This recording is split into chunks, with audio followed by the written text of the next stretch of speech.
All right, everybody. 8 o'clock, Thursday night. Let's get to it. I see there's already some questions in the chat, so that's cool. We'll get to those for sure. I got a squeaky mouse. I don't know if you guys can hear that. So chat comes up. There we go. Jonathan Diaz giving a couple in there. We'll make sure we get to them. SD Courage as well. Good to see you guys in here. New Wave Brazil. Great. We got a good squad. It's going to be fun. If you guys are out there, just give me a little shout. Let me know you can hear me. We had some audio issues last week, which is super fun on this end. All right, cool. So what we'll do, we've got Dr. Genia is she's taking care of the chat, so she'll make sure that we get all these questions here. But first things first, we're gonna bring in Dr. Matson, and she's gonna share just a little something from what we've been working on in the last couple of weeks. Sasha, what's up? Yeah, and we'll get going. So we did a little rearranging in the old brain shed here, so you can see a little different background. Hope it doesn't make it too crazy.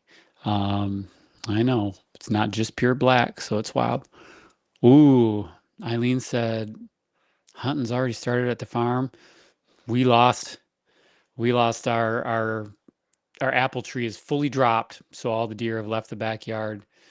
My son Nick missed a nice, was it 8 point? 8 point during the youth season. So hopefully you guys are doing better than that. No matter normal, great backlight. Appreciate that. Yep. We're really moving up in the world in the world of filming. So off we go. Okay.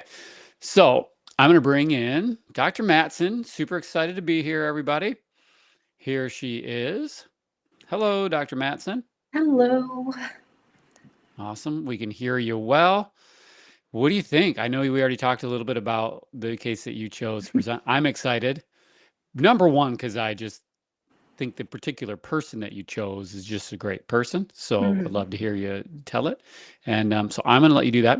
I'm going to mute me so that I'm not backing up into your audio, and I'll let you start running. So here you go. Okay. So we're going to go over a case today. A patient we had in relatively recently, and we just got an update today on how he's doing, and I'll share that at the end.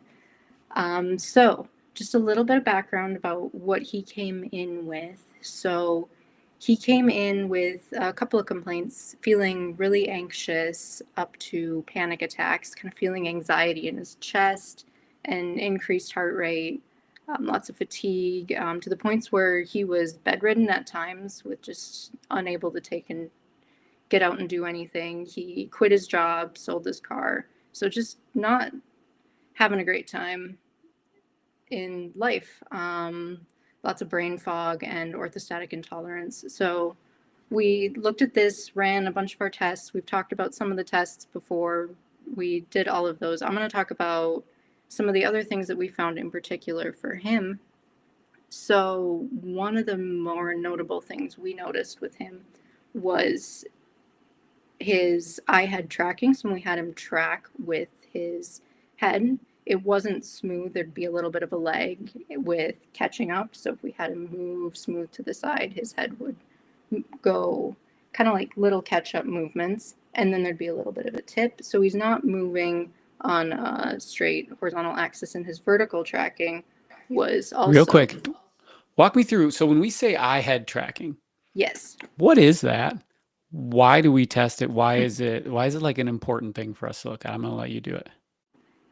So there's a couple of different tracking things that we can do. So we can track with just your eyes back and forth, and that'll show how the eyes track on their own. And then when we add in the eyes and the head tracking together, so if we say follow my nose or follow my thumb with your nose, then we are using both the eyes and the neck together, and we want to see that those two systems can work well together, not have a lag. Yeah, I think it's perfectly done. And that part's really important because we actually have the fine-tuned capacity to be able to lock that in. So if we're tracking something, we can look at the eye and see, does it deviate within the orbit? And it can tell you exactly like how much those two things are in phase to each other.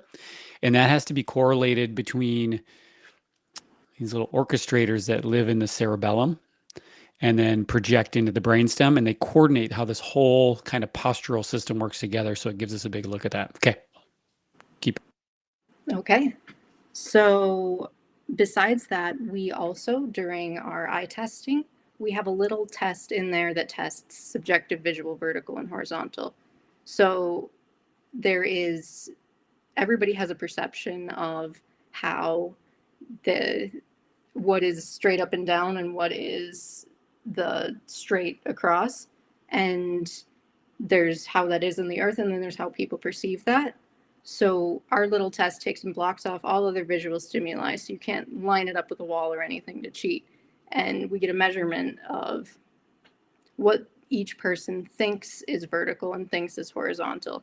And we want those values to be ideally less than about 2 degrees from perfect on the center. Very few people are like 0 straight on, but that's an acceptable range. And this particular patient, we're getting a vertical of like 3.5 degrees off from center, and then 3.5 degrees off from the straight across. So that's showing that we're not getting a great reading with where he thinks he is straight up and down versus what actually straight up and down is. So you could say like his perception of vertical is skewed. And so when we think about, well, what is upright? What is built on upright? It's basically everything that helps you to be able to organize and stand up and then move around is built on first understanding, big word time, the gravito-inertial vector, which means like compared to gravity, how do I sit on this planet? And I have to know that if I'm then going to move. And if I don't know that correctly, my movement will generally be weird and I won't feel good in that environment. Yeah, so whenever we see one of those that's off, we want to take and address that pretty soon before getting into some of the more complex stuff so that we make sure that all of our therapies that we're doing are based off of a good sense of where actual straight up and down is. So we spent some time working with him, and then we did some retesting. And when we retested that subjective visual vertical, we have it at about 0.5 degree off instead of the 3.5 degrees off. So that's within our normal limit. And then horizontal was about 1 degree off. So also right within where we want it to be. So that was great.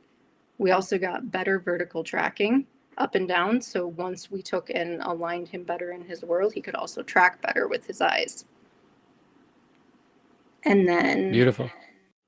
subjectively, he told us that he just felt more calm by the time that he left. His mom actually noted that he had been acting more like he was when he was younger before all of this came around. So his family members were seeing that he was doing what, and sometimes it's hard for somebody when they're going through treatment to see these things, but it's the people around them a lot of times, the people who come in, that start noticing these things. And then it's really cool to watch that happen.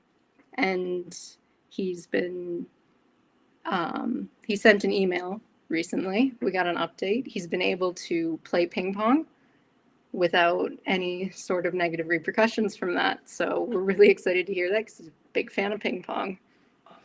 Well, this is dangerous because he and I are supposed to play a game and he's going to wax the floor with me. I needed to get that game in before he got real good again. Well, it looks like you're missing your chance. Very cool. So let's talk a little bit about why that gravity component matters so much.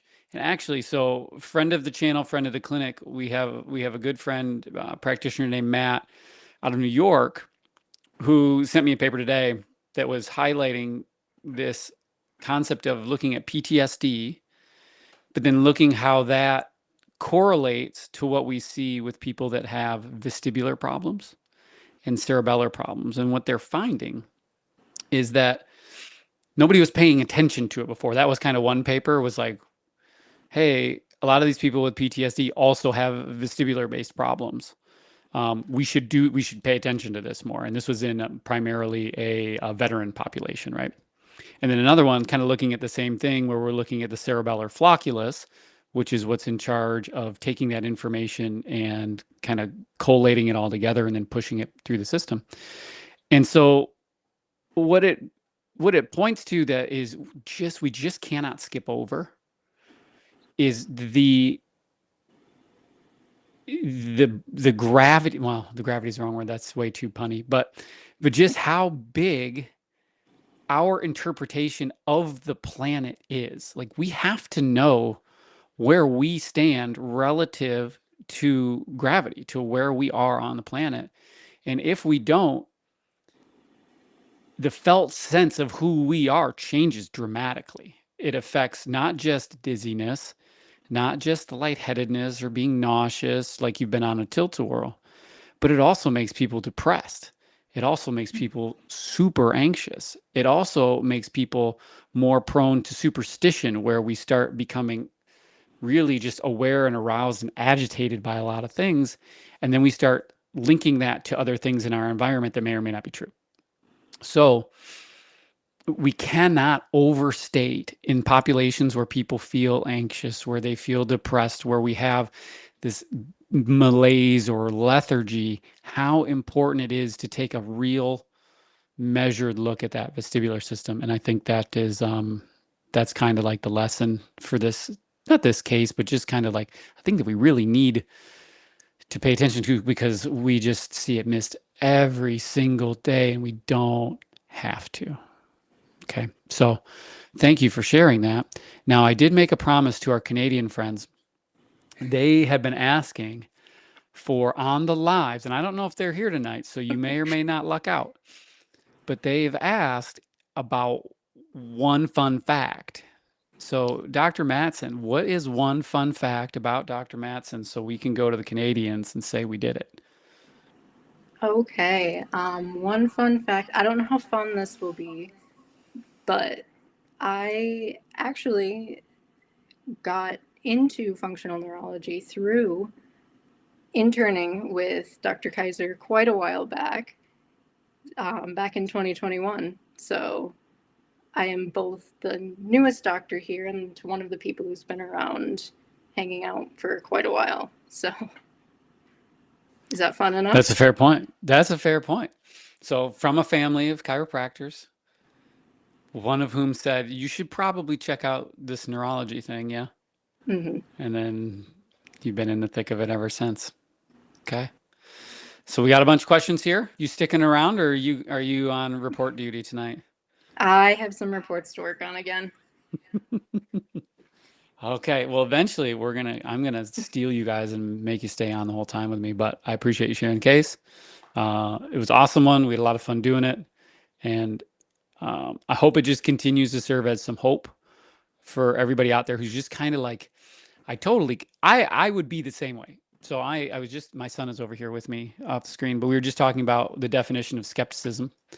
Um, and I tend to be a skeptic by and large, so I can understand other people being a skeptic. So we spend a lot of time on this channel trying to give some just basic underlying concepts about the things we're thinking about. And then also now starting to share, like, what do some of those stories look like as they play out? Because I do think it is important to walk this line between embodying those positive stories, but then also giving people their anonymity.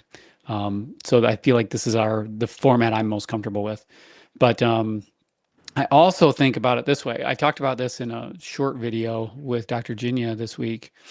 Um, so much of, like, when you get sick or something's going on in your health, to the AI, to the Google machine, and you can start to read. But everything you're going to read is not going to be stories of hope. It's going to be stories of suffering. And unfortunately, that builds up. So, like, if we keep punching in stories of suffering, then we start to like associate to that more. And we talked about this week, actually, maybe we should be reading more things that are like how amazing the brain is and just like what it can do. And the more we actually put that in our thought process, the more that's the front of mind, the more that steers kind of our emotion. It steers our decision making. It steers our outlook. And so I'm hoping that by sharing some of these little stories just real quick, that it helps just keep pumping out the positive outlook for people that are trying to find their way through. So thank you for doing it, Dr. Matson. I will let you go, and we'll take some questions now. Have a good evening. All right, see you later. Thanks for coming. Okay, team. That was awesome. Glad she did that. Ooh, we got a lot of hellos. A lot of hellos for Dr. Matson. Hello. Michelle says she likes my photo. This is, oh man, it's on mirror mode, so I'm going to get it wrong. But this is actually of Lake Superior. It's a wedding gift. This is where my wife grew up, so nostalgia there. And yeah, okay, let's get to it. So Dr. Ginny's loaded up a few of these questions. I think we'll get them in there. Oh my God. Yeah, let's keep going. Leah, hey Leah, what's happening? Sasha, what's up? I'll get to these. Okay. All right. So I can see them there. I'm going to start running through them kind of in order. I'm going to take time to make sure we do good ones, do a good job, not good questions, that I do a good job. And let's get going. Okay. So from Kate. Kate, hello. Can presentation of vertigo be an early presentation of dysautonomia? Good question. So let's define vertigo first. So vertigo is any abnormal sensation of movement. Can be you moving, can be the world moving.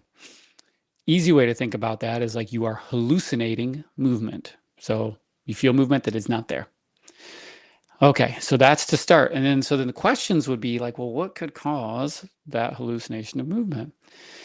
Early signs of dysautonomia, we want to back that out and say, like, well, what is dysautonomia? I think that the best framework with which to think about dysautonomia is to think about I have reflexes that aren't working the way they should. That's it. So autonomia is automatic, right? So that's where it comes from. Dys is the automatic stuff isn't working right. And it's short because it's affecting the autonomic nervous system. So the autonomic nervous system is basically a collection of reflexes. They're complex reflexes. They work together. They work separately. So it's like this myriad of reflexes, but they're reflexes. So we're asking, okay, could we potentially have an error in the way that we perceive movement in a situation where the reflexes aren't working correctly? Because if you think about it this way, what you realize is most of the sensations that we have of vision and of head movement are dictated by reflexes.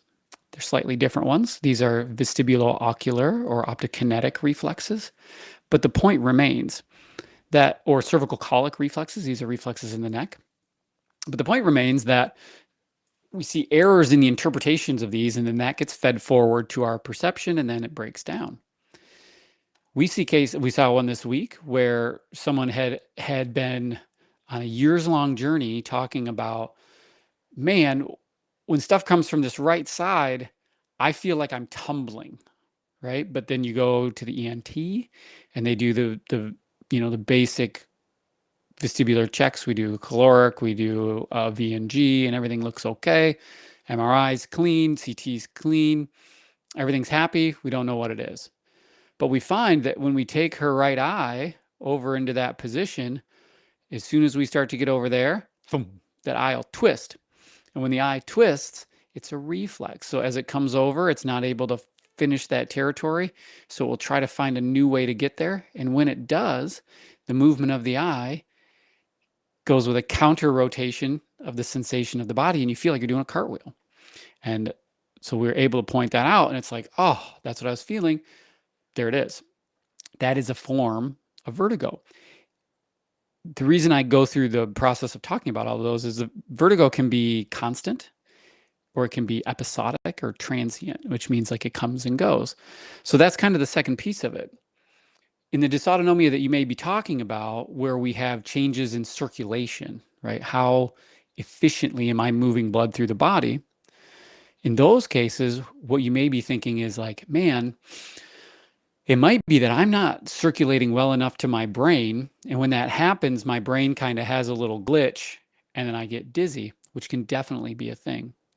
Sometimes that can happen in the anterior circulation, the blood flow that's coming up in the front of the neck and into the front of the brain. But what is more likely is that it actually affects the vertebral arteries that come to the back of the neck, and they go to the brainstem into the posterior part of the brain, the back part of the brain. And in those cases, we can see where transient phenomena can cause that sensation of vertigo. Or when I say transient, it can kind of come and go. Sometimes it's related to a particular movement. Sometimes it might be related to standing up. Sometimes it might be related to certain stressors or visual activity. But the point is once you can start to think of them in that way, you realize that these reflexes, even though one is like circulatory and one is more relative to like where you're orienting your head and your eyes and your neck, they are still correlated to each other. So for me to have good vestibular reflexes, like we talked about a second ago, if I don't have good ones, then it's going to affect my circulation because my sense of where I am in space is going to have an error in it, which means then my ability to provide adequate circulation is also going to have an error in it. And so I think if you look at it in that lens, then you can see where these two things can interface. And one problem can lead to something that feels like vertigo, but then also give other symptoms like lightheadedness or dizziness or problems with your vision, fatigue, et cetera, et cetera, et cetera. So hopefully that little dive into that is useful, and you guys can see why we look at it the way we do, why it's so stinking important. Okay. Okay. I'm going to go to the next one here.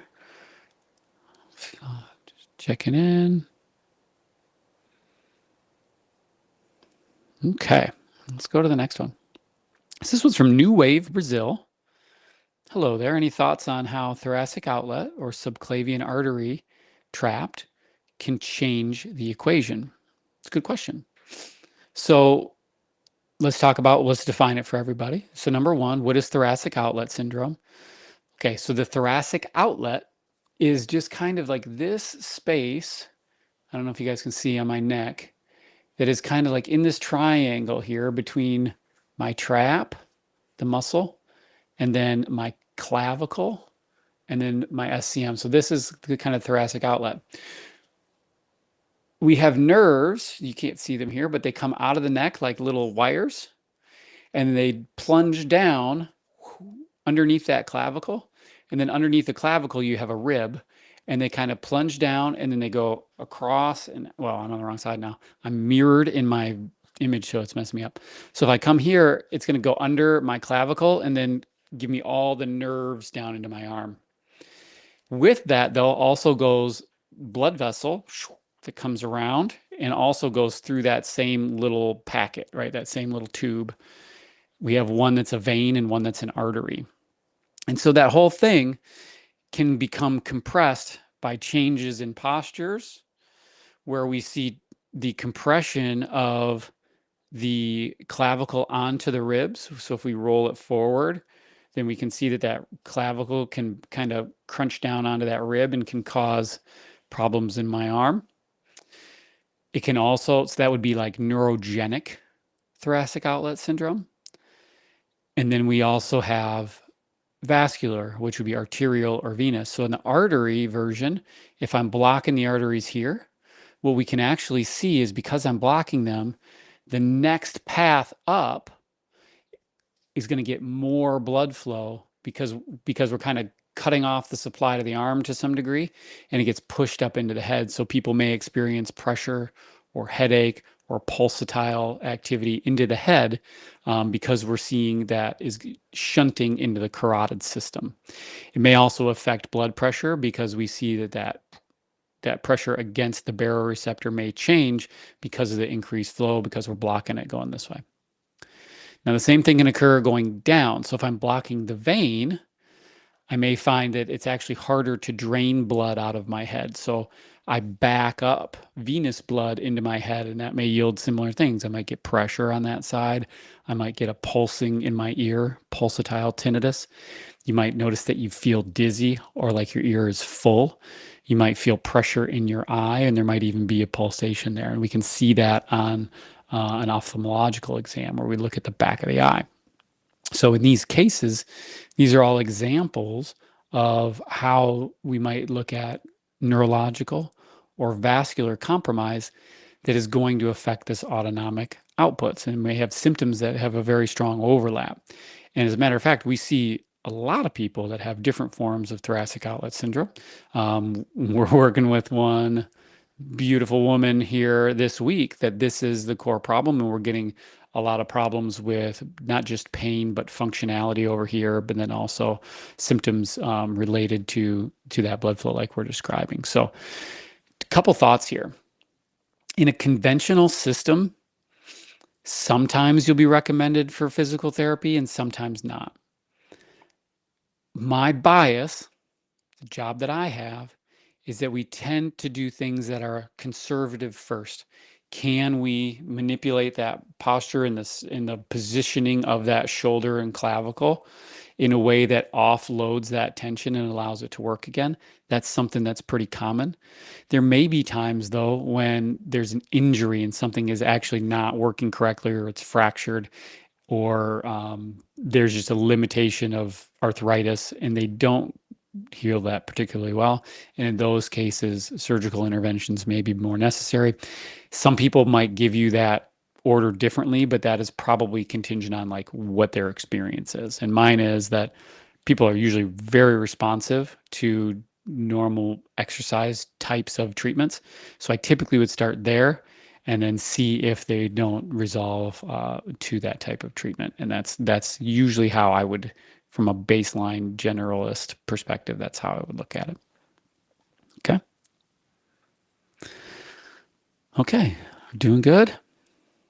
Doing good. I see some people that I love it. Oh, Canadians love the fun facts. Please keep them coming. Oh, I was hoping you'd see that. Love it. Okay, I see these other questions coming in, but I'm just going to try to go in order so that I don't confuse myself too bad. But if you have comments, I'll try to catch those as they come in too. Cool. Awesome. Okay, so the question from Jonathan Diaz was, does curve correction work in fixing the neck, which may have triggered the dysautonomia? Okay. And asked a follow-up that looks pretty similar to that. Can it fix the standing blood pressure issues like 138 over 102 to normal levels? So there's some important parts of the way that this one is organized in terms of the language that we got to talk about. So number one, I can't give medical advice on live streams. That's just bad form. We got to do a full workup and exam, but I can give you some ways that I might consider like thinking through the problem of this, and that may give some thoughts, some education on it. So does curve correction work in fixing the neck? So the first question is, what is curve correction? Curve correction is a term it's a chiropractic term.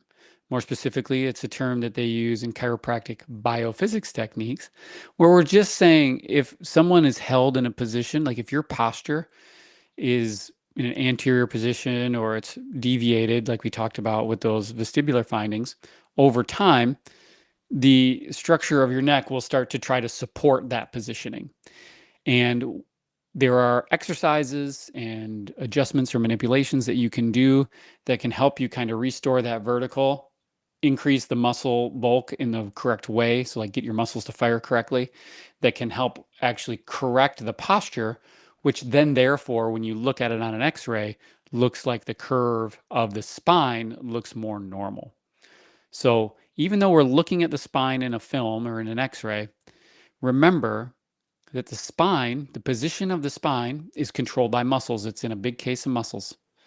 And those muscles don't have a mind of their own. They're controlled by volitional activity from the brain, like you can move them, but then also postural reflexes. We don't have to think about it, and our muscles will kind of do the things that we want to do to be able to stand up and be up in the world. So when there are errors in those systems, the positioning of the head and neck changes, and then we can see structural changes after that. And then so the question is like, if we're getting symptoms, are they actually from the same thing that causes the postural change in the neck? Or is the neck itself causing a structural deviation that then yields outcomes that affect the autonomic system? That's an important question because if we just try to do things that are going to structurally fix the curve, but we're dealing with a problem that is in a different system and will constantly recorrect that curve, we may not get anywhere. We also need to know what is the symptom generator so that we know not only what is the root we're trying to solve, but does that root lead to a respectable way to end up at the outcome that we're at? Or are we just solving any problem that we see because we're good at seeing that problem and then hoping that it affects those symptoms? So that's why, when you said which may have triggered the dysautonomia, I'd like to dive into that more and understand, well, number one, when we say dysautonomia, what does that mean to you? Because not all dysautonomia is the same, and that's very important. Very, very, very important. Because you can't just assume if you have dysautonomia, this is the treatment for it. Dysautonomia is just a way of saying, like, generally something's wrong here. Then let's dive in and figure out how do we solve that problem. Okay. So to back out of that a little bit, is it possible that changing activity in the head and neck position and movement could change dysautonomia symptoms? That's probably what you really wanted to know, but I needed to give you all the other parts first. Can that happen? Absolutely. We see that all the time, but we want to make sure that we're solving the right problem. That's so, so, so important. So just assuming that a neck problem causes some type of dysautonomia may be true, but it may also lead you down a treatment path that's not the right one for you. And that's not to say you should or shouldn't do anything. It's just to make sure that like you're thinking about it in a way where it helps you like move toward the problem you're trying to solve, get out of the thing quickly. Let's try to move on, get on to a different part of your life. Okay. So that would be my long answer to that question. David Traster, great to see you here. Maybe we should probably like bombard David and get him to come on with us because I know that he would love that and we'd have a heck of a talk. It'd be a fun time. Okay. Follow up from Jonathan, who you snuck two in on here. That's slick. Can vaccines make dysautonomia worse? Okay. Super hot button topic. One that we sometimes like to talk about more than others, but I'll give you the basics. So what it looks like is that when we look at different types of vaccines, they come with whatever it is that we're trying to get the body to respond to, right? So whatever the type of vaccine it is. But then part of getting the body to respond to that, we use a thing called an adjuvant, which is basically a thing that is designed to irritate your immune system.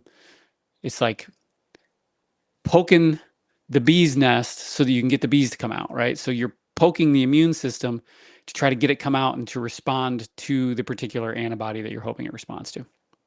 And some people have different levels of sensitivity to that in ways that can cause different types of problems. The autonomic system is particularly vulnerable to these because it's tied to the immune system. And many of the adjuvants act in the vasculature because we're injecting a vaccine directly into the vasculature, skipping our normal immune response, which is in the gut. So because we're skipping the gut, we're heading right to the blood vessels. And so we may see that that adjuvant can irritate them, and then we get a problem that comes from that. So that's why we pay particular attention when we look at vaccine injuries to what is happening with the endothelial system, what's happening in the systemic vasculature versus the brain vasculature, and why there's been such a big cohort of people that have noticed that, man, I did not do well after having that experience. So hopefully that's a good answer for you. Okay, let's keep going. How we doing, Jinya? Thanks for putting all these questions in here. We'll keep going. How are we doing, bud? We're hanging. Okay. Are you still hanging, or are you trying to escape? Still hanging. Okay. All right, I've got my assistant Nick over here is helping me out. So number 5, Menschmaker. A lymphatic practitioner told me, quote, "It's like your body just paused your lymph because it's too busy trying to get blood and oxygen to your brain. Does this make sense?" Well, interesting look. I don't know that maybe that was. I can't get into the brain of the practitioner. Sounds like they're a trusted person. Um, the body just paused it. It sounds like they're saying like, "Man, this looks real backed up." And whether or not that's related to preferential treatment toward the brain or not, I'm not sure. But I can understand where if you're somebody that is having hypoperfusion in the brain, there is a strong possibility that as a parallel, you may see that we're getting some lymphatic changes in the system, more difficulty pushing that lymph out. I think that's a common thing, especially for people that are dealing with a recent injury or a recent infection, where your body's really cranking hard to try to get all of that garbage out. So those two things would a lot of times be overlaid, where we may see problems with the system that controls blood flow in your brain. And then at the same time, problems with that lymph activity, whether or not one is causal to the other, could go either way. But the correlation would definitely make sense to me. I don't know how to use those words, but the correlation makes sense. Cam, what's happening? Good to see you. Okay, we got why is it that some people have flare-ups or intermittent symptoms and other people have daily consistent symptoms? Is this related to severity, stage of recovery, pathophysiology, something else? It's a good question. And I think there are probably shades of truth in any of them. So you could probably make the argument in any of them that they would have the potential to yield that. But the way that I would tend to think about this question is I think about it in terms of whether or not someone is in excess of their capacity given the current context of their immune or functional system, right? So if I'm just feeling crummy all the time, what it means is that like the thing that I'm trying to do all the time is too much for what my system's capable of at the moment. If we see these like ebb and flows, then I start to think about the recovery system. So if I am recovered to a point where I can get some yield, do some stuff, but then on the back end of that, the recovery is way slower than I would typically anticipate, then I would look at, well, what would have to be failing in order for that to be true? And then we start to backtrack out of that. And both could exist at the same time, really, because you can have a persistent symptom base and then also expend more and see a flare come more. So there's like a baseline level, and then what happens when I overshoot my capacity, and then I might feel different things at those different times. And so when you're thinking about like bumping capacity and then having the failure downstream, then we're really looking at this normal response that should be I tag a bunch of tissues to come in, heal them, bring more substrate in, build it back up again. But if that is the system that's not working as well, that it's almost like, the help never came. And so that you end up in this persistent bid where now we have this kind of like different inflammatory load that comes in, and then I get symptomatic from that. And then it takes longer for me to recover back out of it.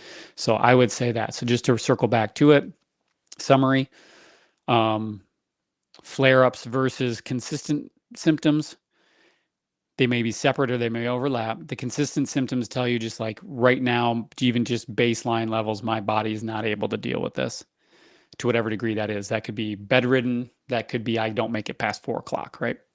And then number two, you would say like, well, even whatever that baseline is, if I then am able to get some activity in, but then I can't recover back down to normal, then I'm going to see a persistent recovery period where it's protracted, it's too long.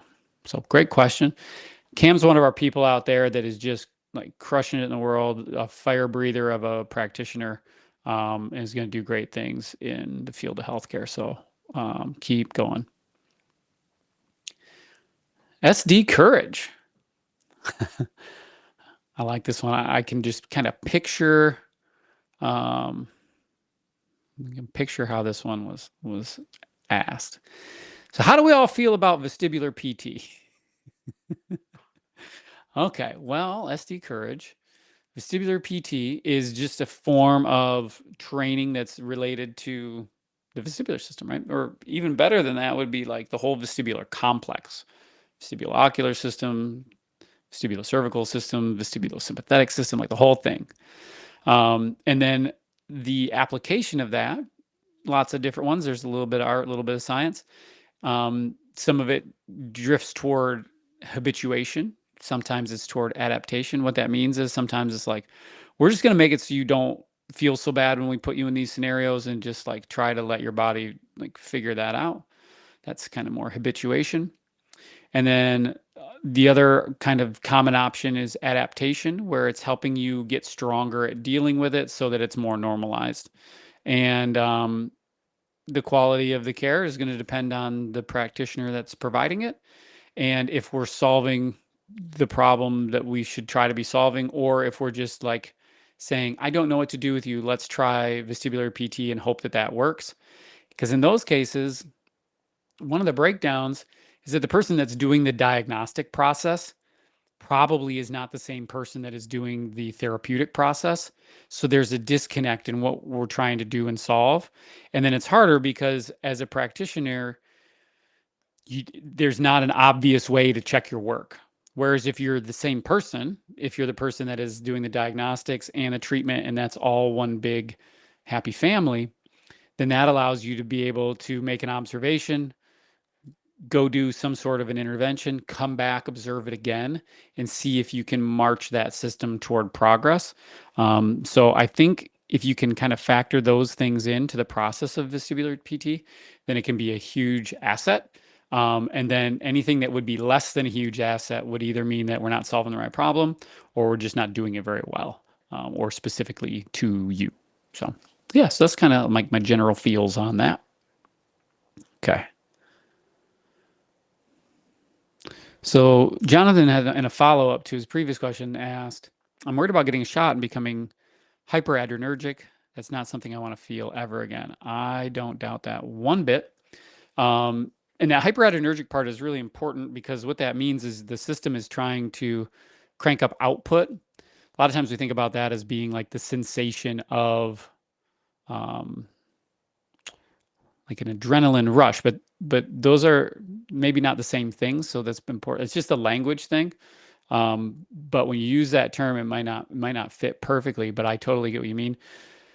It's probably worth consulting with your physician and letting them know that number one, you've had that feeling before and what that looks like. Hopefully you get a good ear on the other end of that, somebody that's willing to listen and not just trying to check a box. And if that's true, you might find that it's somebody that's an advocate for you and also doesn't want you to feel that again. And there may be a better way to try to solve for disease prevention other than using that whatever that particular shot is. But that's something you should talk about with whomever is helping you work through that problem, your MD or NP or whomever that is. But I would be in the same boat, and then I would probably try to look up whether or not the juice is worth the squeeze on that particular shot. And those things are available. You can look up studies, see who they're done on, how much they're done, what the effects were, and then you can kind of make an informed decision on that. But I would kind of do your own work, especially if you've been through that before, because no one's going to be more invested in that than you are. Okay, so good question. All right, Sasha. Ooh, I like this question a lot.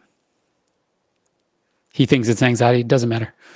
Then you might also consider finding someone that doesn't just look at it as anxiety if you don't think that that is anxiety. Cool. Um, Sasha, I've got periods where my vision in one eye becomes cloudy. I know it points to cerebral hypoperfusion, thanks to you all, but wondering why at night it seems to be more profound than during the day. Okay, so let's work through it. A couple of ways to think about it. Number one, we think about it as just overall bandwidth. So as the system gets tired, are we finding that the ability to maintain perfusion also gets tired? And then we start to see that drop or heading toward, vasospasm or something like that, where as the system just loses its integrity or efficiency, then it starts to go down. Okay, so that's number one. Then number two would be to consider if at night we're changing anything else about the system. So if you're somebody that has an occlusion where there's something wrong in the old neck that's blocking the flow, by the end of the day, have we sufficiently blocked the flow to where now it's affecting that eye?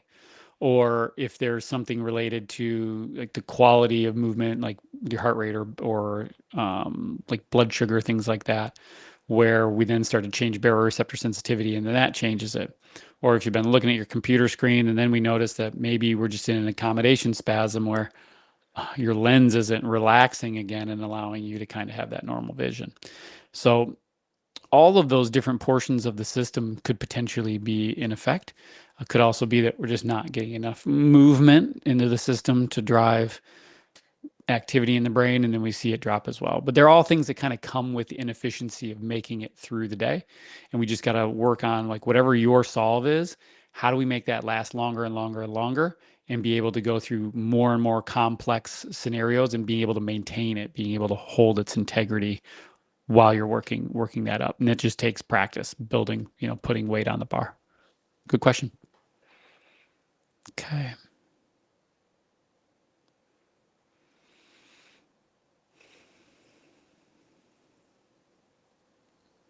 Let's see. All right, Eileen, why does my nervous system see so much I do as a threat? I even get more pain when it feels threatened. This is absolutely true and a good observation. So let's think about why that could be the case. So, in any scenario where you're in pain, you're in discomfort, and that could be physical pain or emotional pain or spiritual pain or whatever that looks like, um, your body is going to become, or when I say body, I probably mean your brain in this case, is going to be more aware of the potential things that could cause that threat to be worse or an amplification of that threat. So if that's true, it's going to look for things that would potentially be threatening because we want to avoid that. We are not in the mood right now. But then it gets really good at it. And the longer that we're in that state, the more likely we can be that we start tying in things that may or may not actually be related to that problem, but our body can like avoid them as though they are. And so there becomes a bigger kind of swath of things that your body is like a little bit afraid of, if we can say it that way, and you'll just avoid. And then we get good at that. And it takes time to be able to, number one, like take that sensation down. We have to figure out why is that happening, take it down. And then you've got to go through life and be like, oh, I can actually do that. Body, quit freaking out about it. We're going to be all right. We talk about this a lot in terms of the like kind of the function of the limbic system or the amygdala. And one of the kind of metaphors we'll use is of people like, when you judge a dunk contest or you're judging, diving or something like that, you hold up your card for the score. In the limbic system, but specifically kind of the interactions with the amygdala are the thing that does this. Most of the things I've told this story before, but maybe this is new for you. Most of the things we do, we would rate somewhere between like 0 is like, I hate this, I never want this to happen again. And 10, it's just like, I want to do that all the time forever. But most of the things that we experience in a day are not that emotionally charging, and they're kind of like a 5. And that's important because it helps us to then classify and categorize which things we need to put a lot of energy into remembering. Because we don't actually remember like a like a security camera. We don't just like record and remember everything. We kind of lump it into a story and then we consolidate it away for later. And so like how clear that story needs to be is based on either being closer to a 0 or closer to a 10. So if we're at a time period where that amygdala is like cranked up because it's worried about everything, it's going to attach more things as zeros typically than normal. So things that might have been a 5 before might become a 3 or a 2 or a 1. But when we get to a period where we can calm that back down again, there's a memory to that. So things that, like, let's say, I don't know, going for a drive. Let's use that example. Going for a drive used to be cool, and then all of a sudden, like, it felt terrible. And now every time you get in the car, you're like, oh, this is going to be bad. Right. So your amygdala, your brain is predicting and saying, like, hey, last time you did this, it sucked. So maybe we shouldn't do it. And then you get all the physiology that comes with that. And it takes time. Once that system is calmed down, we have to then do that thing again. Your brain feeds it to you and you go, no, no, we're going to do it anyway. And you do it and you're like, you're right. Maybe that is more like a 4. And through that exposure, right? This is something we think of as exposure therapy, but as exposure to that becomes less and less daunting, your brain kind of resets how nervous about it should be. And then we kind of get over those things. But it all starts with removing the initial thing that is causing that hyper arousal to start with. That's the hard part, kind of, because a lot of people don't know what that thing is. That's what we're trying to find usually. Remove that thing, and then we start reintroducing people back into their life, knowing that initially it's going to feel really unwelcome, but that if we can do it slowly and with some kindness and some intention, that we can start to move that back toward normal. And I think that's what a lot of people experience. I've experienced that myself. So I know how powerful that can be, but it's just kind of like step by step working through the process.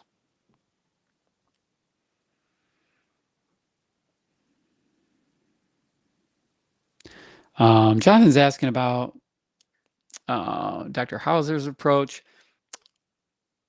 I'm not going to speak to that. That's kind of, I've never been there. I don't know him personally. I think he's probably working really hard to do a great job, and I think some people do great, some people may not. I don't know, so I won't make a comment on that because I'm not in a position to do that. But I think if you're curious about what they're doing, check out the media, see if it works for you, talk to them, see if it makes sense for the thing that you've got going on, and then you can make a decision. But it's probably worth, if you're unsure, you got to have some more information so you can figure out one way or the other, like how to get sure.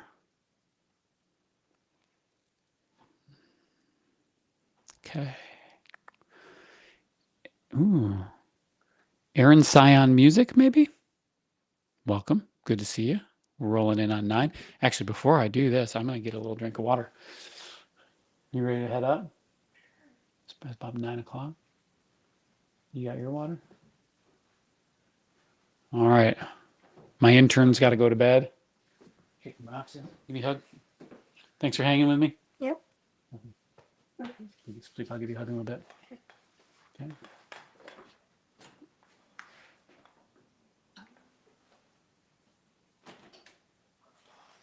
Okay. Thanks for giving me that moment.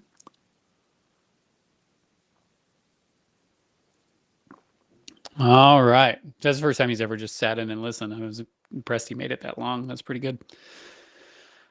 Okay. So, Aaron, welcome, welcome. So, what is more likely in post COVID POTS with positive autoimmune blood work? An autoimmune factor is a downstream symptom of cerebral hypoperfusion, or the autoimmune factor is causing the dysautonomia? Great question. Could go either way. Could go either way. When I think about autoimmunity, though, I do have a bias where I think about it in terms of the intensity of the response.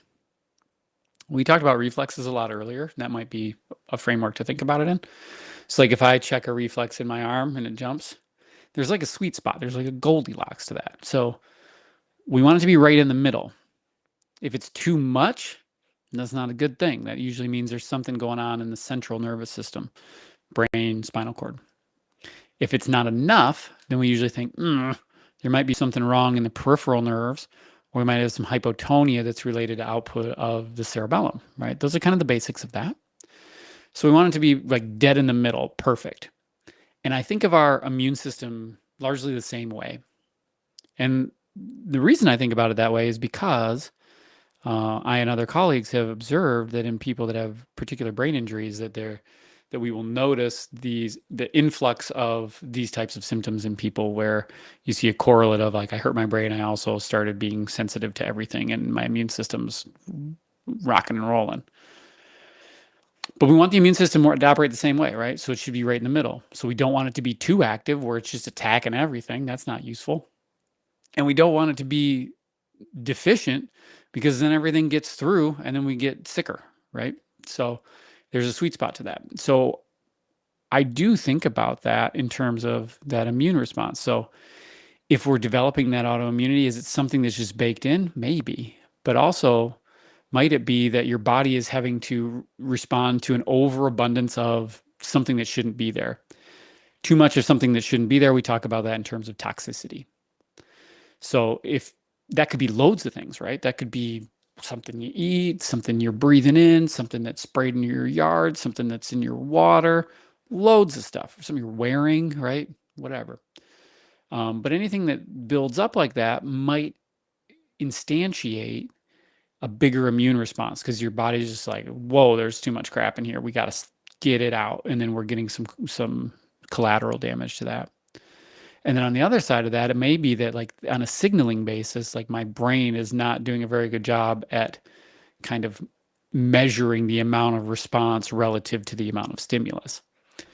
So if you kind of step back and we think about it in those ways, and that might give a little bit of light to maybe like give some introspection, see where you're at, and think like, well, maybe I should investigate these other sides of it. Um, and that might be a useful thing. And that's kind of what you see. Like functional medicine approach is typically like we're going to reduce your diet down to things that you're not sensitive to, so that which is basically a way to say, um, let's get rid of the bad stuff. Let's try to limit the amount of things that your body's got to fight off, the amount of toxicity. Um, I think an even better way to think about that is like, how can I do awesome things that are helpful for my body? And that's like a little better framework. And then like doing things that manipulate the immune system, right? So things that either are agonists or antagonists to one component of the immune system versus another. Um, and that to me is where it starts to make sense to think about it upstream more. Is it actually a problem with the immune cells or is it the way that they're being signaled from up top? And that's where I start to make applications in my world. So hopefully that helps. But I like the way you're thinking on that because that's the way I think about it. All right. Linda Ward, hello. Hope you're doing well. I'm doing great. Thank you. Hope you're doing great too. And this is like in a kind of a similar ballpark, it looks like. Can positive ANA or speckled, along with Raynaud's and small fiber neuropathy, be related to a sudden onset of spinning vertigo? It can. Certainly. Sudden onset, you might consider if we've got labyrinthitis or vestibular neuritis, so just even inflammation within the nerves that are going to the ear, the inner ear, or within the inner ear itself. Sometimes they can get inflamed, and that can send you for a wicked spin. That would be kind of the inflammatory component that would possibly link them together. Um, and if it's not, though, then you would want to consider that it could be any other things that could cause that type of spinning vertigo. And then that's the problem solving from there. But can it be related? Yeah, and that would probably be how, is if you just had inflammation, a little infection or something in either the nerve or in the actual inner ear itself. Hopefully, usually those clear up pretty fast. So hopefully that's the case for you. But hopefully you can get to somebody that can help you get through that because I know no fun. How does osteoporosis impact vertigo? Well, don't fall, right? So osteoporosis is just kind of a weakening of the bones. They're less dense. And so some people talk about that in terms of the osteostructures in the ear that that help you, they basically help us hear, right? The little bones in the ear. And then sometimes you'll think about it in terms of like thinning of the superior canal. Maybe not. You could get a temporal bone CT and see if that's a thing for you. It may or may not be. There's not a ton of um, like tension change in bones of the skull. So like Wolf's Law isn't quite as, doesn't carry the same weight there. But you could do that. You could do a temporal bone CT, see if it's thinning at the top, and that may cause that. But those would be things like that'll give you more pressure. You'll usually hear your voice in your head a lot more amplified. Loud sounds will make you kind of spinny. You might notice that if you vibrate your elbow on that side, it runs right into your head and makes you feel dizzy. Those are kind of some simple bedsides that people do to look at those. So good luck, and I hope you stop spinning really, really soon. I know that's terrible. Okay, so it looks like we got another one from the Mensch maker. Try to pump up cervical traction exerciser and got palpitations and then lightheaded. Been trying to work up 10 minutes twice a day. My head is bent from years in bed. Well, I look at that as pretty good news because if you're able to reproduce some of those symptoms by inputs into the neck, then it might be one step closer to like finding what is causal for you.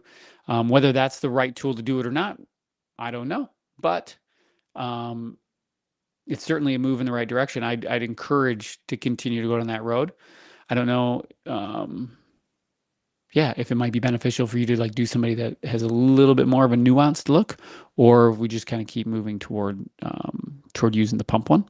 But that would be a good question. But it's definitely Sherlock Holmes move in the right direction. I like it. I like it. I like it. Cam, hello again, Cam. It's often said that there is a critical window for stroke recovery, 3 to 6 months after injury. Is there a similar critical window for ANS dysfunction or conditions that don't involve tissue damage? It's a great question. So, number one, critical window for stroke recovery started out 3 to 6 months, and they call it the golden year. Um, and what we learned from that is, does more change happen quickly? Yeah, because there's a lot more response to injury in the earliest days, right? So, like the biggest delta or the biggest changes will happen early because we're coming from a low base and moving quickly. As far as like being a hard cutoff for like capacity for neuroplasticity, there isn't one. It's the same reason like you can learn a new language when you're 80 years old. Is it as easy? No, right? We don't, neuroplasticity isn't as fast. It's not in that nice window where your brain's designed for language, but it can still do it. So think about this the same way. It's not in the critical window where you like develop your whatever, your cognitive system or your vestibular system or your visual system, but it can still make progress toward it. So, number one, I would say to those of you out there that are like in the years after an injury, don't let that dissuade you. There still could be a huge potential for upside. We see that all the time. So don't be dissuaded there. And then with ANS dysfunction, is it the same thing? Is there a critical window? Again, earlier is always better, but it doesn't mean that there's a cutoff time where it's like you're never going to catch up again. I would never look at it and say there's any point where it's not worth pursuing trying to feel better because like your life is your life. You'd want to get as much of it back as you can. So, best day to start was immediately when before you noticed there was a problem, and the second best day would be today, right? So, I don't I don't think that's true, especially because we see tons of people, like most of the people we see, because I am not like the box store of medicine, right? So like you tend to go like when something first happens, you go to the big box store, right? You go to like the thing that everybody else does and because they're supposed to be good and then you do that and then hopefully it works out. Cool. And then you don't start going to the boutique places until you've already tried all the big box stores. So that's kind of where it is for us is we see people sometimes way down the line, years and years down the line, and my colleagues are the same way and you can still see these great outcomes even though it's years down the road. Now, would I like to see them sooner? I would love to see them sooner, but it's understandable. You're going to go to the thing you know, especially if you're just cruising along in life doing great. Where do you go? You go to the place everybody else goes, which is the giant building down the road, and then you start there. But they might not have the kind of the bespoke thing that you need, and that's where you end up down the line to places like mine. Good question, Cam. Cam's a rock star. Love it. Mensch maker. Do you also deal with parasites or fungal infections in your clinic, or do those symptoms resolve when the rest resolves? Well, I mean, if you got an infection that's a parasite or a fungal infection, you might have to deal with that. And the good news is there's a ton of people that really want to deal with that. A lot of times when we see people, um, a lot of that work has been pursued. Let's say it that way. There are times when we have to back out and then help people with these problems as well, and we do that. And then another component of that is we want to make sure that we have a brain and immune system that are functioning well, so it's able to detect and approach this immune problem in that way that's useful. But yeah, we see these things for sure too. Yeah, sometimes we got to run tests, or sometimes we try to look at getting them done before people come here. It's just a question of like every individual case trying to solve for it. But for a lot of people, that's definitely in the differential. Okay. Linda asked, is PPPD a diagnosis or a bucket for unknown causes?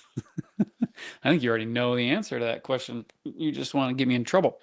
Um, so it is technically a diagnosis. It's a thing that we call a problem, but it is a problem where it doesn't have a specified like locale or defined problem. So people will think so basically it's a perception of dizziness, a perception of movement. Um, and it's basically a perception of movements that is not from the normal vestibular causes. It's something more in the perceptual basis of the problem. So like how you feel it. These tend to be more related to, parietal lobe problems, or they could be any number of vestibular adjacent problems that people come with. So yes, it is a diagnosis. And my opinion is yes, it is often used as a bucket to describe you're feeling dizzy and we don't know why. And so we talk to that and then we say maybe try some anxiety stuff. So for what it's worth. Fat Matt, what's going on? Good to see you. What's your opinion on red light therapy? Okay, I have like an order of operations. My favorite is heliotherapy, which is just getting some sun, because the sun is like the OG red light.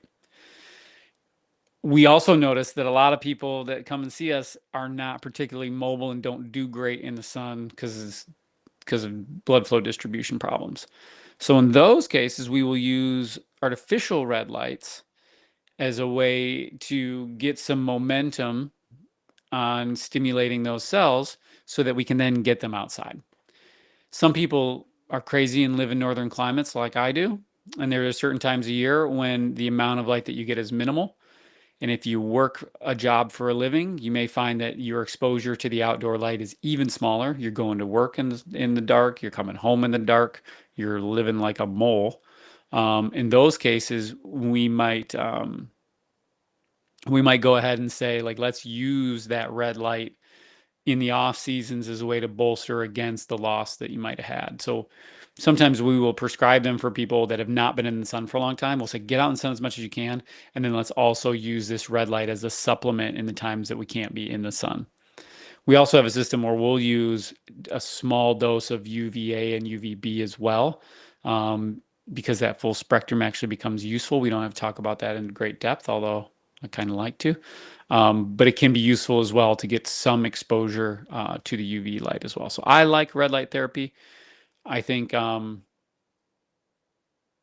couple things. I think it is generally very useful, but I think people have gotten very excited about it in a way that is not specifically useful. Like, if you use this, it will fix this problem. Maybe, maybe not. It gives your body more substrate to do the activities you need. So if you think about like vitamin deficiency, right? If you don't get enough vitamins, your body doesn't run as strong. If you can think about the sunlight as a vitamin, maybe even more important than like dietary vitamins, we don't run as strong. So we want to spend time outside in the sun. Sometimes red light therapy can be a useful way to augment that. Okay. Matchmaker, he's gotten tall since the counter manning video. He's getting taller. He's at that time just trying to slow my life down right now and see these kids grow. So it's really cool that they still like to spend time with me. So I'm hoping that continues. But thanks for noticing. Okay. Okay. Mohammed, hello, sir. Can you talk about chronic axonal motor neuropathy? Oh, I can't read this. In the four limbs with dysautonomia and POTS, also narrow pulse pressure. Ooh, okay. So there's a lot in that one. So let's start at the beginning. Chronic axonal motor neuropathy. So what that means to say is we looked at, I think it was last week, we looked at the shape of a neuron. So you got a body and then this axon that carries the impulse down and then to the next cell. Motor is the movement side of the system. Neuropathy, there's something wrong with those neurons or those nerves. Um, so we have that in the four limbs, so that's everywhere. Now I'm curious if it's also in the trunk. And then if we're seeing that that motor neuropathy is also affecting the motor neurons of the autonomic system. Why is my camera getting blurry? There we go. So that could be part of it too. Again, not medical advice on this one. I don't know nearly enough about this to really speak to it, but I can give you some basics. So if we have a motor neuropathy and we're seeing the motor neurons are being affected, hopefully in the periphery, but I don't know. Then we can see that they can also affect autonomic motor neurons as well, which is where you can see the distribution where we get weakness in the limbs, but then we also get weakness in the motor outputs that would affect circulation. So you're going to see kind of like all the things that help you be able to constrict vessels, pump your heart fast, or, strong, control, you know, aspects of your skin and sweating and like the quality of your skin. All those things are potentially could be affected depending on what the neuropathy is being caused by. That's what I would try to hunt first. And then see if you can get an edge on that so that whatever's causing them to break down, if you can pull that away, that's great and let them start to heal. And then you could start to apply more aggressive strategies toward healing those from there. That's kind of what I could do based on knowing more. But I'm wishing you the best. I know that that's really hard to work with, and maybe finding ways to understand how to move through it. Fat Matt, do I have any tips for fixing proprioception in a bedridden state? Right now, I'm using tuning forks to do light vestibular exercises and other things. I've also been laying down outside for vitamins and air. Love all those things. Love the work on that. Um, so, if we're in a bedridden state, my question would be, what is the energy demand that taxes that to the point where it's hard to get out of bed? And then I would take things apart. So you say, like, okay, if it's the standing up part, then can we do things in bed? If it's the recovery part, how do we press on that recovery system so that we can get more out of it? How do we activate your body in a way that we don't exceed the dose available to the brain? So you're looking for like, where can I get the most leverage with the least amount of energy? That is where, so if proprioception is the thing, we need to feel your body better, then we may do that by doing things that start more distally, further away from the brain, because the dose is lower, and then moving them upward. Starting with things that maybe tend to be a little bit more passive, like someone else is doing them to you and helping you engage with them, and then moving them to things that are more active where you're doing the task. And you may have to look at the spacing or the repetition where you might be able to do the same amount of activity if you spread it out with less consequence than if you try to do it all at once, right? So maybe you do whatever it is that's the prescribed exercise, but you do it once every hour while you're awake rather than in a 30-minute stretch. And then that way you're getting recovery times broken down in between them. So that might be a consideration for you. But again, like the thing that they're going to put on my gravestone if I keep talking is understanding where you're going to get the leverage. So where is the problem that we're trying to really solve, and then just focusing as much energy into solving that problem first. And then once that one's done, then we look up, okay, how do we go to the next one until we run out? Okay. Keep working on it. Jonathan asks, why do most medical doctors brush off dysautonomia? That's a great question, man. Number one, I don't know why anybody does anything. I don't live in their brain. Yeah, no problem, Matt.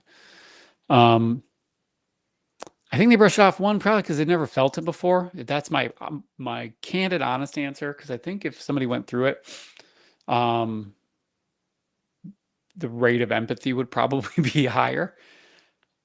So that's number one.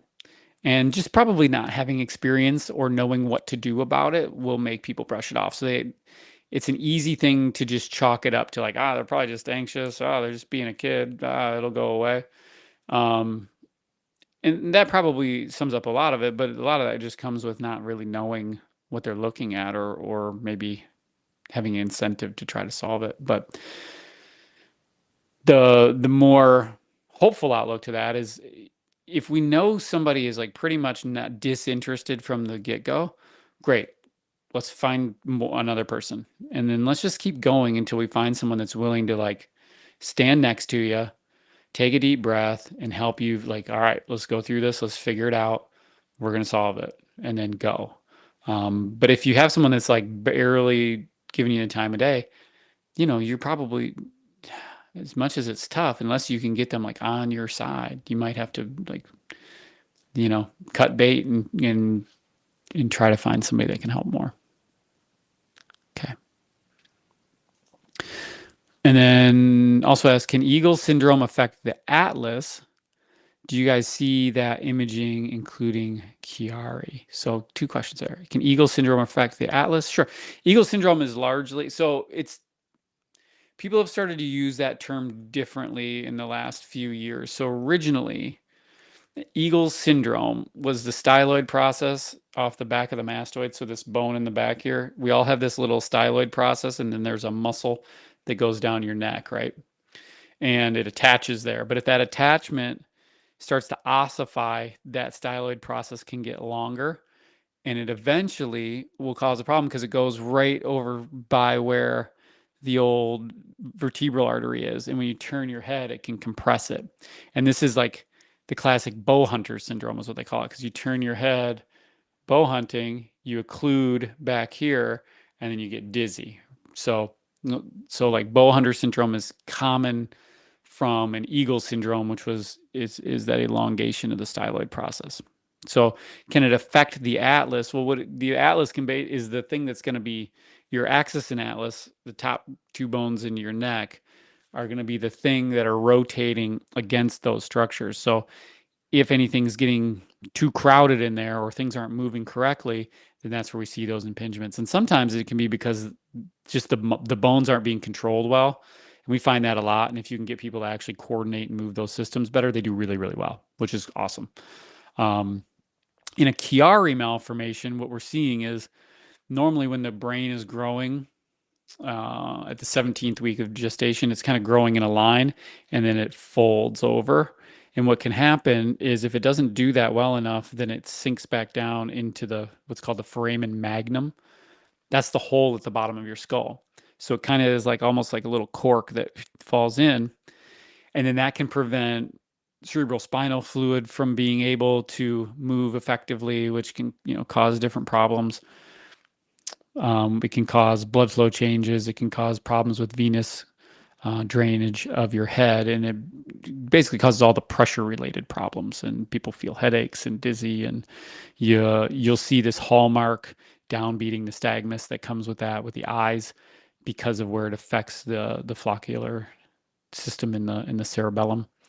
So like all those things are there, but they're kind of two functionally different problems because that one is the brain coming down kind of inside that canal system, whereas the eagle syndrome is the bone sticking off the back of your skull.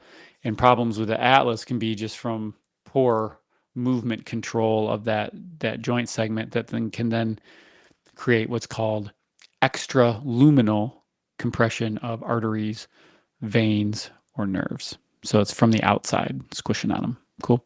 And you'll notice those more, especially in particular movements. So if there's a particular head position that is problematic, that's going to be more common and something where we're getting that extraluminal compression as well. Cool. All right, all right.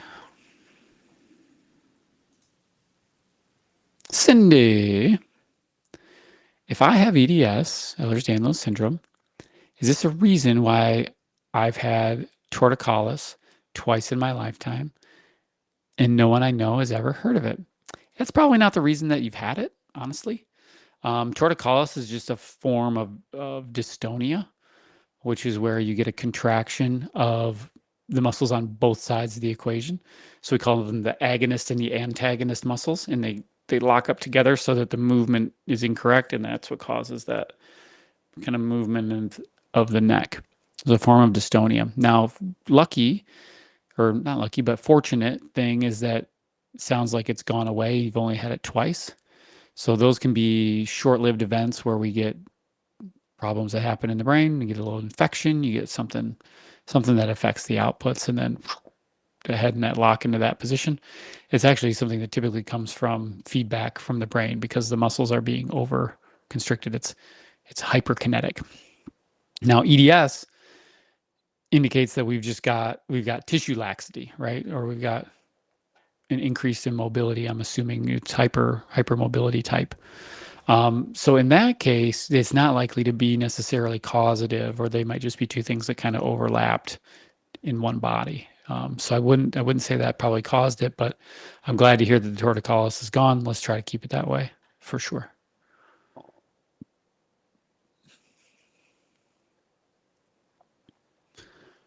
Um, can Raynaud's be a vascular issue or is it always neurological? So can circulatory issues trigger it rather than external triggers? So if we're looking at true Raynaud's where it's specifically brought out by the cold, it's a hyperactive response to cold where we get over constriction of the vasculature related to the temperature. So it's too big of a response related to temperature. And that's kind of like a little sticky, just being a little bit of a stickler for the diagnostics, because that's the technical definitions for Raynaud's. But we also see discoloration or changes in vascular tone that aren't specifically related to cold exposure. And so sometimes those get called Raynaud's, even though it's not in a technical definition. So those are two separate pieces, right? So if it's always responsive to cold, then you are in some degree having a signal that's coming in that we're over responding to, even if it's at the local level. If it's independent of temperature, then we may find that it may be related to vascular integrity, that it's slightly different. But either way, it's still always going to kind of come back to a signaling problem if it's not all the time. So it's transient. Sometimes it works, sometimes it doesn't. It means that sometimes you're good at like being able to deal with getting the blood flow right, and sometimes you're not. And depending on the context, it may change. So another really good question. Appreciate that one. Fat Matt, do you ever do upper cervical adjustments if you think someone has CCI related issues? So CCI is craniocervical instability. So if it's unstable, then I probably am not going to do a ton of adjusting in that segment because I want to do things that an adjustment is going to tend to create an increase in motion. I'm going to probably do things that are more stabilizing. Now, if we think they're just upper cervically related issues, then and we want to induce more motion, more sensation, more mobility, then I would choose to use a technique more like that. But if it's, we think there's ligamentous damage in the neck, I'm probably going to do things that are going to get the muscles to be more responsive so that we don't reach those end ranges as quickly, so that responsivity allows you to be able to control the neck better so you're not at those end ranges where we're going to create symptoms. Cool. Good question. He's doing great tonight. Okay, I'm going to take these two more. Deal? So I got one from Daphne and one from Anson. I'm going to take these two and then I'm going to call it a night. Really appreciate you guys all being here, first of all, and then just making good questions, helping me be able to just try to contribute. I appreciate it a lot. Okay, let's do the last two. All right, so once it's determined that diagnostics include EDS, POTS, MALS, gastroparesis, et cetera, and vestibular complications, where to even begin treatment? Well, great question. So if we've diagnosed all of them, so if we've done If you've done the CT, then look at the medial arcuate ligament. We've got the gastroparesis. What is the POTS from? Is the EDS the thing that is contributing to the problem, or is it a secondary finding? All those things matter a lot. Um, if we have vestibular complications, are they primary or secondary? So that's the question you're trying to kind of ask and answer, hopefully. So where do you begin is figuring out, well, what is a primary thing to the symptoms that you're experiencing and what things are secondary? And you may find that some of these things are primary to one thing, but secondary to others or unrelated to others. And so you got to, the way that I would consider it is if you're assuming these things are all true, which I would maybe not take that initial approach, but if we're going to assume that they're true, um, then we've got to figure out, well, which ones are causing the most problems or the most contaminant to the other problems and try to solve that first. Once you can solve that one, then you can see what's left over and start solving those. So kind of like start stacking the big rocks first and then work your way back through.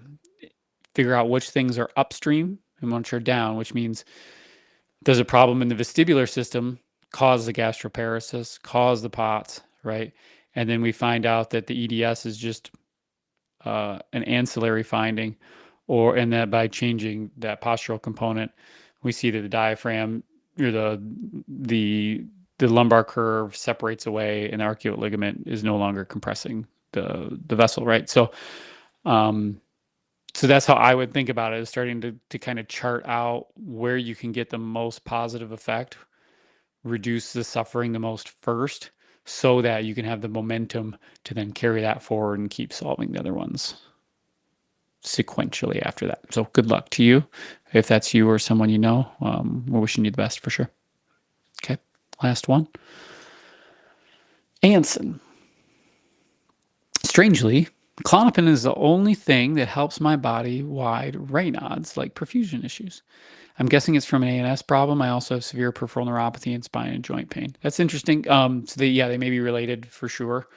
And who knows, you could also look at other components of inflammatory mediators as well. But if Klonopin is the thing that helps, then you might want to consider that like that central component of like arousal levels affecting that output, like things are just wired a little hot, then that might make it so by decreasing that, it allows that system to calm down, which is actually kind of a good sign because modifying those things centrally a lot of times is doable for people. So that's pretty cool. But thanks for sharing. That's a really good insight. And I'm glad it helps.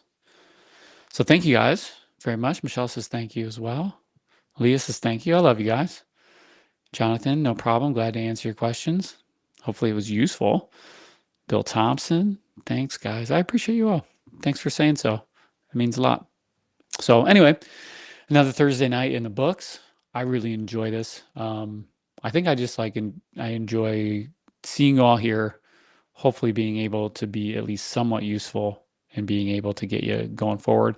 But I really want to, man, I really just want to change this perception that everything in the media around these conditions is just dark.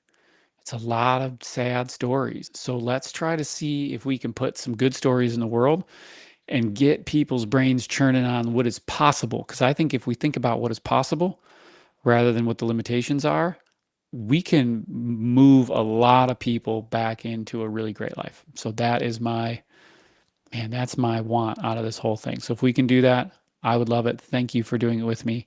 And we will do it again next week and we will keep going until we figure this out. So thanks, guys. Appreciate you all. Thanks again. Thanks, Anson. Thanks, Daphne. Thanks, Sasha. SLB. I love it. Okay. I'll see you guys next week. We'll do some more questions. I'll bring you a topic too. We'll do a little bit to start with. Okay. See you then. Take care.